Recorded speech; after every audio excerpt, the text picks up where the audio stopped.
আচ্ছা, একবার ভাবুন তো, আপনার টেবিলের ওপর রাখা একটা সাধারণ লাল পেন্সিল মহাবিশ্বের সমস্ত দ্বারকার রং নিয়ে আমাদের যা জানা আছে সেটাকে আরও পোক্ত করতে পারে।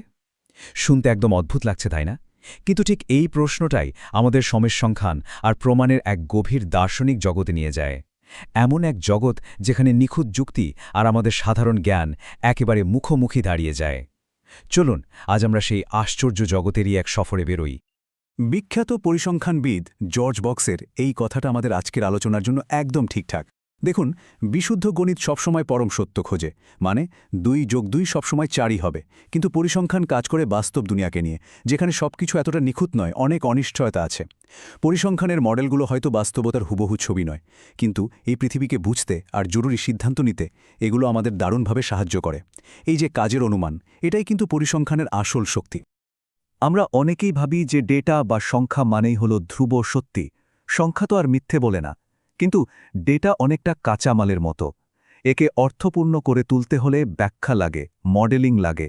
আর ঠিক এইখানেই দর্শন আর অনুমানের প্রশ্নটা চলে আসে। মানে কোন ডেটাকে বেশি গুরুত্ব দেয়া হবে, কোন মডেল ব্যবহার করা হবে, এইসব সিদ্ধান্তের মধ্যে এক ধরনের ব্যক্তিগত পছন্দ বা বিষয়গত ব্যাপার ঢুকে পড়ে, যা প্রায়ই আমাদের চোখের আড়ালে থেকে যায়। বিষয়টা আরেকটু সহজ করে ভাবা যাক। গণিতকে আমরা একটা সুরক্ষিত ঘরের মতো ভাবতে পারি, যেখানে কিছু বাঁধা নিয়ম বা স্বতঃসিদ্ধ থেকে শুরু করে আমরা যুক্তির সিঁড়ি বেয়ে ধাপে ধাপে একটা নিশ্চিত সিদ্ধান্তে পৌঁছাই। যেমন ধরুন পিথাগোরাসের উপপাদ্য। এটা একটা ক্লোজড সিস্টেম, যেখানে কোনো অনিশ্চয়তার জায়গা নেই। অন্যদিকে পরিসংখ্যান হলো একটা খোলা মাঠের মতো, যেখানে আমরা চারপাশ থেকে নানা রকম পর্যবেক্ষণ বা ডেটা জোগাড় করে একটা সম্ভাব্য সেরা সিদ্ধান্তে আসার চেষ্টা করি। যেমন আবহাওয়ার পূর্বাভাস, এটা কখনোই 100% নিশ্চিত নয়, কিন্তু আমাদের প্রতিদিনের জীবনের জন্য খুবই কাজের। আচ্ছা, জ্ঞানের উৎস কি? বিশুদ্ধ যুক্তি নাকি অভিজ্ঞতা? এই প্রশ্নটা কিন্তু হাজার হাজার বছর ধরে দার্শনিকদের ভাবিয়েছে। যেমন প্লেটোর কাছে আসল সত্য ছিল আমাদের মনের ভেতরে, যুক্তির জগতে। আবার অ্যারিস্টটলের কাছে জ্ঞান আসত আমাদের ইন্দ্রিয় আর চারপাশের পর্যবেক্ষণ থেকে। মজার ব্যাপার হলো আধুনিক পরিসংখ্যানেও এই দুটো প্রাচীন চিন্তারই ছায়া দেখা যায়। যেমন বিয়েশিয়ান পরিসংখ্যানবিদরা কিছুটা প্লেটোর মতো, কারণ তারা আগের বিশ্বাস বা প্রায়র বিলিফকে গুরুত্ব দেন। আবার ফ্রিকুয়েন্টিস্টরা অনেকটা অ্যারিস্টটলের মতো, কারণ তাদের কাছে বারবার করা পর্যবেক্ষণ আর তার ফলাফলটাই আসল। তো এই দার্শনিক আলোচনাকে এবার একটা বাস্তব আর বেশ অদ্ভুত ধাঁধার মধ্যে ফেলে দেখা যাক। এটা 20 শতকের দার্শনিক কার্ল হেম্পেলের বিখ্যাত দাড়িকাকের প্যারাডক্স। এই ধাঁধাটা আমাদের যুক্তি আর সাধারণ জ্ঞানের ধারণাকে এমনভাবে নাড়িয়ে দেবে যা হয়তো আমরা ভাবতেও পারিনি।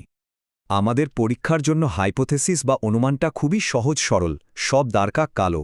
এটা তো আমরা নিজেদের অভিজ্ঞতা থেকেই সত্যি বলে ধরে নিই, তাই না?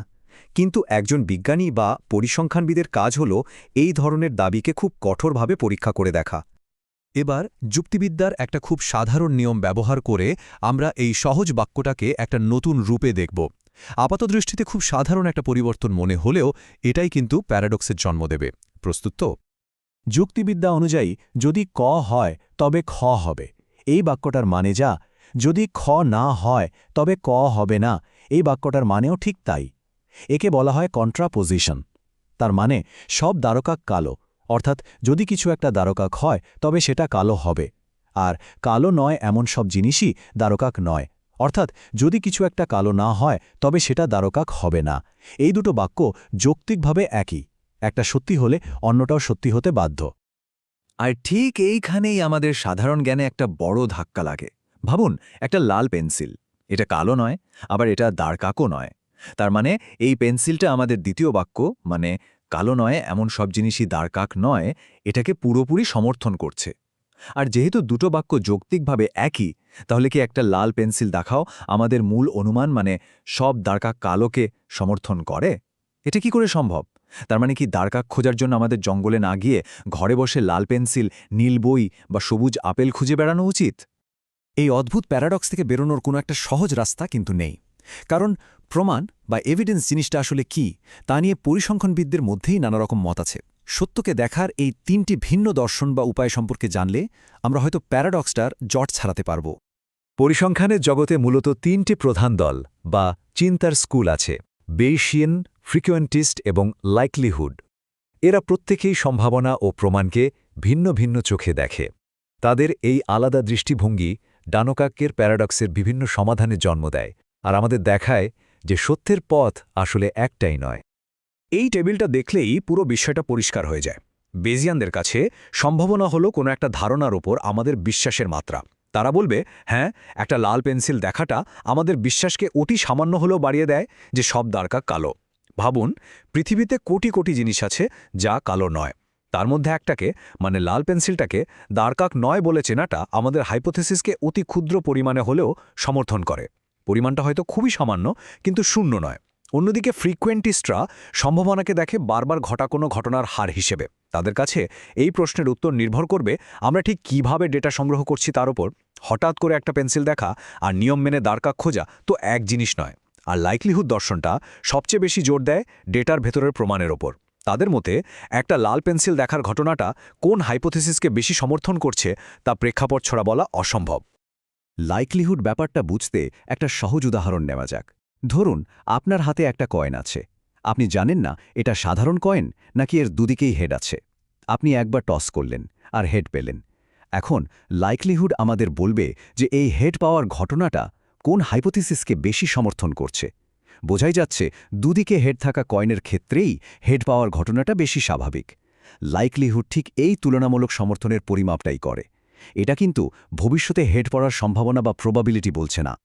বেশ কিছু জটিল দর্শন নিয়ে তো কথা হলো, এবার চলুন সবগুলোকে এক জায়গায় এনে প্যারাডক্সটার জট খোলা যাক আর বোঝার চেষ্টা করা যাক যে প্রমাণ আসলে কি। প্যারাডক্সটা আসলে আমাদের মস্তিষ্কের একটা বিভ্রমের মতো। এর কারণ হল আমরা না জেনেই একটা খুব জরুরি বিষয়কে এড়িয়ে যাচ্ছি।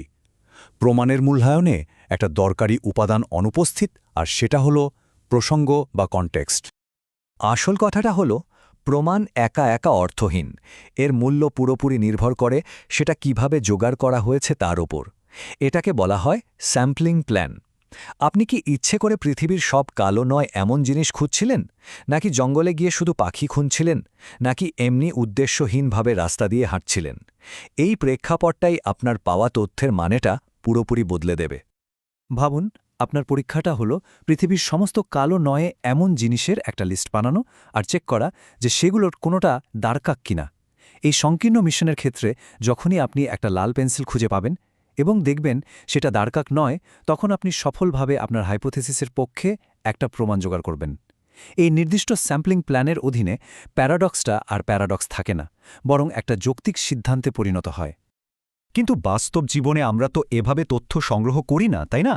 আমরা উদ্দেশ্যহীনভাবে চারপাশের জিনিস দেখি। এই সাধারণ পরিস্থিতিতে পড়ার টেবিলে হঠাৎ করে একটা লাল পেন্সিল চোখে পড়াটা দ্বারকাকে রং সম্পর্কে কোনো নতুন তথ্য দেয় না, কারণ আপনার দেখার কোনো নির্দিষ্ট পরিকল্পনা ছিল না। আর এখানেই আমাদের সাধারণ জ্ঞানটা ঠিক। হঠাৎ করে কিছু দেখা আর নিয়ম মেনে ডেটা সংগ্রহ করা এক জিনিস নয়।